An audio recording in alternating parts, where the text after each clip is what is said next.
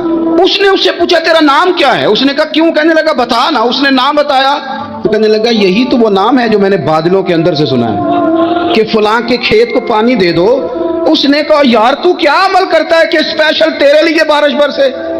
یہ بخاری پڑھ رہا ہوں، سیاستہ سے حدیث عرض کر رہا ہوں۔ اس سے پوچھا تو کیا کام کرتا ہے کہ جناب اللہ تبارک و تعالیٰ کا حکم کرم آیا کہ خاص تیرے لیے پانی برسے اور تیرے کھیت کو سیراب کرے؟ تو اس نے کہا چھوٹا ذمہ دار ہوں، پر جب فصل اگتی ہے تو 3 حصے کرتا ہوں، ایک حصہ اپنے بال بچوں پہ بہن بھائیوں پہ خرچ کرتا ہوں، ایک حصہ پورا اور ایک حصہ دوبارہ کاشتکاری پہ لگاتا ہوں، اور تیسرا حصہ خالص میں نے مسکینوں یتیموں اور غریبوں کے لیے رکھا ہوا۔ وہ جو تیسرا حصہ اللہ کرے آپ سمجھے، وہ رب کے بندوں پہ تیسرا حصہ خرچ کرتا ہے نا، تو کریم مالک نے فرمایا جہاں سے غریب کا حصہ جاتا ہے وہ کھیت خشک نہیں رہنا چاہیے، وہ جہاں سے مسکین روٹی کھاتے ہیں وہ خشک نہ رہے، جہاں سے یتیموں کو کچھ آتا ہے کہیں اس کی فصل رہ نہ جائے۔ میں اور آپ بھی اگر اپنے مال میں مسکینوں یتیموں غریبوں کے حصے رکھ لیں گے تو فصلیں خشک نہیں رہیں گی، ان کے اندر تازگی آئے گی، نور آئے گا، کرم آئے گا، خاص کر خدا کی رحمت برسے گی۔ مدد اللہ سے چاہیں، اپنی توجہات کا مرکز رب رسول کی ذات کو بنائیں، پھر آپ محسوس کریں گے کہ بڑی جلدی اللہ تعالیٰ کی مدد آنے لگی ہے۔ کبھی آپ صرف کہہ دیں نا میرا رب میرے ساتھ ہے، اس لفظ میں اتنی طاقت ہے کہ دشمن ویسے زیر ہو جاتا ہے۔ زندگی میں کسی سے بھی لڑائی ہو اچھی طرح سوچ لیں کہ اللہ اس طرف ہے یا اس طرف ہے۔ اگر آپ زیادتی پہ ہیں تو پھر رب مظلوم کی جانب ہے۔ اگر اللہ کی مدد آپ کے ساتھ ہے تو دنیا کی کوئی طاقت آپ کو گرا نہیں سکتی، اور اگر آپ مظلوم کے مقابلے میں ظالم بن کے آپ کھڑے ہو گئے ہیں اور آپ نے رویہ وہ اختیار کیا ہے کہ جس میں مدد نہیں آئے گی، تو پھر یاد رکھ لیں کہ آپ کوئی بھی ہیں، کہاں بھی ہیں، آپ کمزور ہیں۔ طاقتور تھے ابتدائے اسلام میں، ظاہری طاقت تھی کفار مکہ کے پاس، وہ ڈنڈوں سے مارتے تھے غریبوں کو، ان کے ہاتھوں میں ڈنڈے تھے، پر خدائی طاقت ان مظلوموں کے ساتھ تھی۔ صاحب زرقانی نے لکھا ہے حضرت زنیرہ رضی اللہ تعالیٰ عنہ ایک لونڈی ہے، غریب ہے، ماڑے دا کی کام محمد ناس جانا یا رونا، غریب سادی بی بی اور لونڈی کنیزہ، ایک مشرک کی کنیزہ تھی، انہوں نے کلمہ پڑھ لیا، وہ ڈنڈوں سے مارتا، دروں سے مارتا، تکلیف دیتا۔ حضرت زنیرہ رضی اللہ تعالیٰ عنہ کو اتنا مارا، اتنا مارا۔ اب آپ ایک اور پہلو پر بھی غور کریں، مار بھی پڑ رہی ہے پر خدا ادھر ہی ہے، اللہ کی مدد ادھر ہی ہے۔ رب کہتا ہے کہ پہلے تو صبر کرنا، ان اللہ مع الصابرین، تو صبر کرے گا تو پھر رب کی معیت ملے گی، ذرا ٹھہرنا، تو تھوڑا ڈٹنا۔ ان الذین قالوا ربنا اللہ ثم استقاموا تتنزل علیہم الملائکہ، تو کہے اللہ میرا رب ہے، پھر تو پہلے ڈٹ، پہلے تو نے ڈٹنا ہے۔ ثم استقاموا، جو ڈٹ گیا، تتنزل علیہم الملائکہ، ڈٹنے والے کے لیے مدد آتی، پہلے تھوڑا ٹھہرنا پڑتا ہے، پہلے تھوڑا صبر کرنا پڑتا ہے، حوصلہ کرنا پڑتا ہے، اس کے بعد مدد آتی۔ مار پڑ رہی ہے، مارا جا رہا ہے حضرت زنیرہ کو، ان کا مالک جو ہے ظاہری آقا وہ مار رہا ہے، یہ کنیزہ ہے، ماں اتنا مارا، اتنا مارا، ان کی بینائی چلی گئی، نظر آنا بند ہو گیا۔ ابو جہل آیا اور کہنے لگا زنیرہ دیکھا نا ہمارے بت تیری آنکھیں لے گئے، معاذ اللہ، لات و منات ہمارے بتوں نے تجھے اندھا کر دیا۔ اب ایسا نہیں ہے کہ بی بی روتی جا رہی ہے، روتی جا رہی ہے، مایوسی مایوسی، معاذ اللہ، پریشانی، غریبی بڑی ہے، پوچھنے والا کوئی نہیں، یہ باتیں نہیں۔ کیا جملے ہیں خاتون کے، کیا لفظ ہیں۔ ابو جال نے تنزیہ کہا، معاذ اللہ، کہنے لگا دیکھا نا ہمارے بتوں نے تجھے اندھا کر دیا۔ جناب زنیرہ آنکھوں کی بینائی گئی ہے، رات کو گئی ہے، دکھ ابھی تازہ ہے، لیکن اللہ پہ جو توکل ہے، اپنے مالک سے جو رشتہ ہے وہ اتنا مضبوط ہے، اتنا طاقتور ہے، اس میں اتنی گہرائی ہے کہ حضرت زنیرہ بول کے نا اتنی قوت سے بولی، اتنی طاقت سے بولی کہ پورے کفر پر لرزہ طاری ہو گیا۔ فرمانے لگی تمہارے بتوں کی کیا اوقات ہے کہ میری بینائی لے جائیں، یہ میری رب کی حکمت کا تقاضا ہے۔ جب تک اس نے چاہا زنیرہ دیکھتی رہی،